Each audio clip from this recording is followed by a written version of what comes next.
Now, I've asked the question before on this program, have we lost the war on drugs? Now, if we're honest and objective, I think we're going to have to answer yes.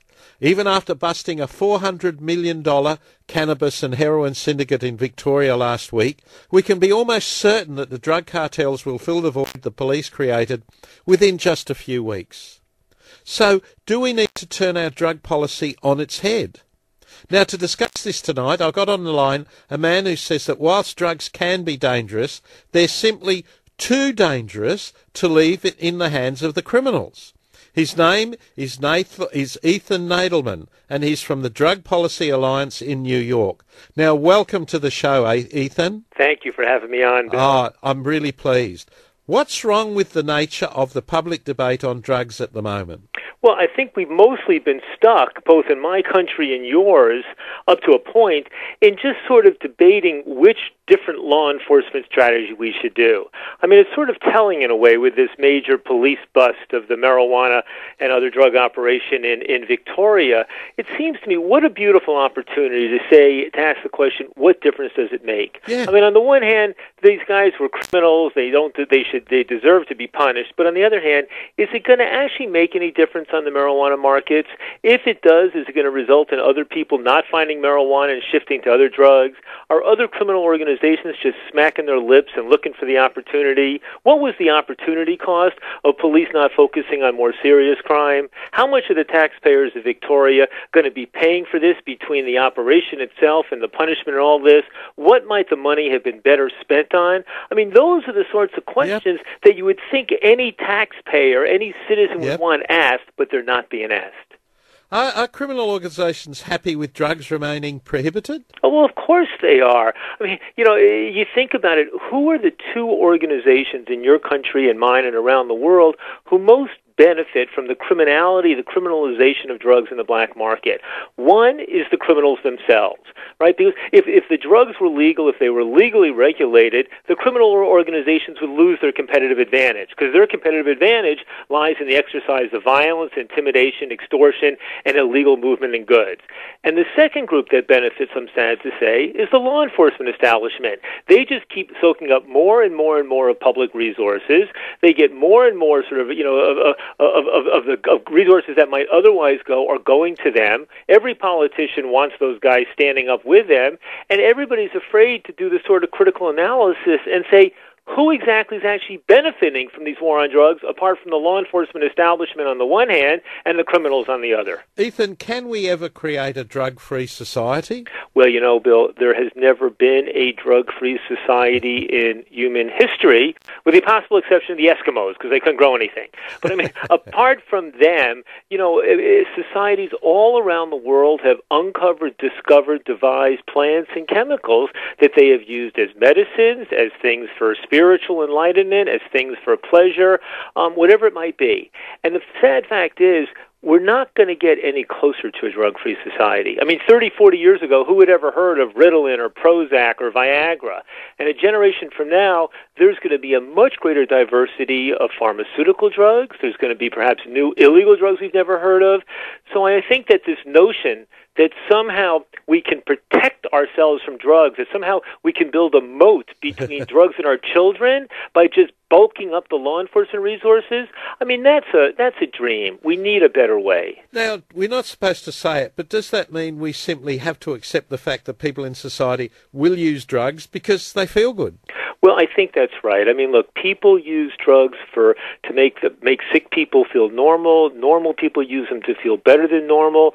More and more you see people relying on stimulants, whether it's Red Bull or caffeinated beverages or things their doctors are giving them or things that doctors are giving for, rambunctious teenage boys. I mean, this is just part of society. People deal with pain. For thousands of years, people relied basically on alcohol and opium to deal with pain. Yep. Now we have more effective painkillers. Inevitably, some of these are going to be misused because physicians don't know how to prescribe them properly, because people don't know how to use them properly, or because people start using them to get high. But the bottom line is, drugs are here to stay. The vast majority of us do use drugs one way or another, and I think it's time to sort of take a deep breath, accept the fact that drugs are here to stay, and accept that the challenge is not how to create a drug-free society. The challenge is how do we learn to live with the reality of drugs so that they cause the least possible harm and in some cases the greatest possible good? So, Ethan, should cannabis be taken out of the criminal system? Well, I think that's the easy case, right? I'm not saying this is an unadulterated good, because I don't like the idea of the major alcohol or cigarette companies or pharmaceutical companies getting involved in this business. I think they'd be a lesser evil compared to keeping it illegal in the underground and having the gangsters in charge. But quite frankly, I, as an American, was pleasantly surprised to see California almost vote to legalize marijuana a few weeks ago. I mean, the vote to legalize marijuana got 46.3% of the vote. It got more votes than Meg Whitman, the Republican candidate for governor, who spent $150 million. So I can tell you, because I'm deeply involved in this in the U.S., that 2 years from now, we're going to see more efforts in more states out west to legally regulate and tax marijuana, and the odds are good that at least one of these is going to win, and more of them are going to win down the road. Well, what about the argument that cannabis causes psychosis? Well, there is risk. Cannabis is a drug, right? It means that it can be linked with exacerbating depression. We certainly don't want our teenagers waking and baking every morning and going to school high. Nobody wants that. There's been some evidence that if you use marijuana heavily at a young age, it can precipitate an earlier onset of schizophrenia. But, the Dutch scientists who came up with the evidence suggesting a possible link between heavy marijuana use and schizophrenia, they were asked, well, what does that tell you about legalization? And their response was, all the more reason why we need to legally regulate this. Given what we know about the risks of marijuana, why would you want to leave in the black market and the underground where it's widely available to young people, That's but right. They have no idea of the potency of the drugs they're getting, They have no idea what this stuff is messed with or cut with or what have you. So marijuana, the vast majority of people who use it do have no problem with it, but for the minority who do, that's all the more reason we want it legally regulated. I'm talking with Ethan Nadelmann, and he's from the Drug Policy Alliance in New York. Ethan, what about heroin? Would you say it should be okay to obtain it legally? I would not at this point favor selling heroin over the counter the way we do alcohol or cigarettes, or the way I think that perhaps cannabis should be sold. But, Australia, the interesting thing coming to Australia, this is my third time here, you guys really led the world in the early, late 1980s in terms of sensible harm reduction strategies, public health strategies to reduce the spread of HIV through needle exchange programs. You kept your HIV rates under 2% among injecting drug users, while in America it hit 40 and 50%, and we allowed 250,000 people to die. You were an international leader. Then you began, back 20 years ago, the discussion about allowing heroin addicts who could not succeed in drug-free treatment or methadone to get pharmaceutical heroin from clinics. And then the rest of the world went ahead, Switzerland and Germany, the Netherlands, and Canada, and now England, and now the Denmark. And meanwhile, I think your former Prime Minister, Howard, said, well, we can't do it because it would send the wrong message. It's ironic that we have a legalised heroin injecting room in Sydney, yet the drugs used in it have to be obtained illegally. I know. It really is crazy. In a way, there's always a need for both. You go to the countries in Europe and Canada, and you see both. There's a group of people, who are getting their drugs from the street, but at least give them that back room at the needle exchange program, the supervised facility, so they're not dying from overdoses, they're not creating a public nuisance, what have you.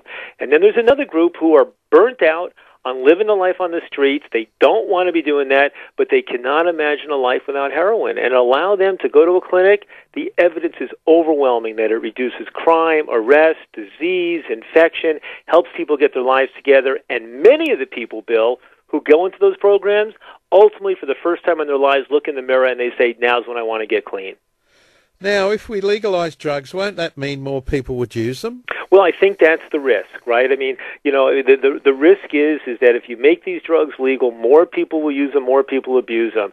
Now, there's a few things about that. First of all, if you go back to the late 19th century in your country and mine, when many of the drugs that are now illegal were legal, opium, heroin, cocaine, marijuana, What was true back then is that more people, a bigger percentage of the population, was using those drugs back then with dramatically fewer negative consequences, less crime, less overdose, less of all of these things.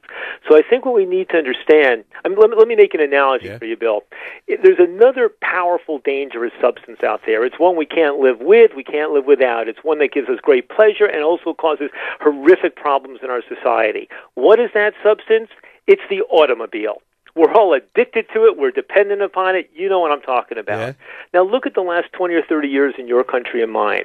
The number of cars being driven, the number of drivers, the number of miles being driven have all increased substantially. At the same time, the number of people dying, the amount of automobile pollution, the number of people being injured have all gone down. What that says to me is that you could have a dangerous substance, a dangerous commodity that inevitably is going to increase in the number of people who use it, but that you can simultaneously reduce the harms associated with it. So what you're saying is we really need to regulate these drugs, don't you? I think so. And that doesn't mean making them all available over the counter. I mean, I would start off with programs. Take cannabis out of the criminal justice system. Legally regulate it, tax it, control it, invest in education and prevention. With the other drugs, allow the people who are currently addicted to go to clinics and obtain it from legally regulated sources. That doesn't mean make everything available like alcohol, although there's an argument that needs to be looked at because that might be the answer. But at this point, you know, it's time for Australia. I'd love to see Australia show the kind of leadership it showed 20 and 25 years ago. Now, you've been around a bit now, Ethan. Do you think politicians at heart know the current approach doesn't work? Well, what I've seen, Bill, is two things are happening. More and more people in elected officials are privately saying they're in agreement with this approach. And more of the ones who say it privately are beginning to say the same thing publicly. Yeah. I see in the United States, I've been meeting with some of your leading officials, both in the national parliament and also in some of the state legislatures, and what you see is there's intelligent, forward-thinking people who say, look, I want to reduce the death, disease, crime, and suffering of both drugs and our drug control policies, and I have a moral obligation to spend the taxpayers' money efficiently and cost-effectively. And the drug war does not meet those criteria. Ethan Nadelmann from the Drug Policy Alliance in New York, thank you very much. God bless you, and thank you for taking the time to talk to us tonight. God bless you, Bill, and thank you for all your good work.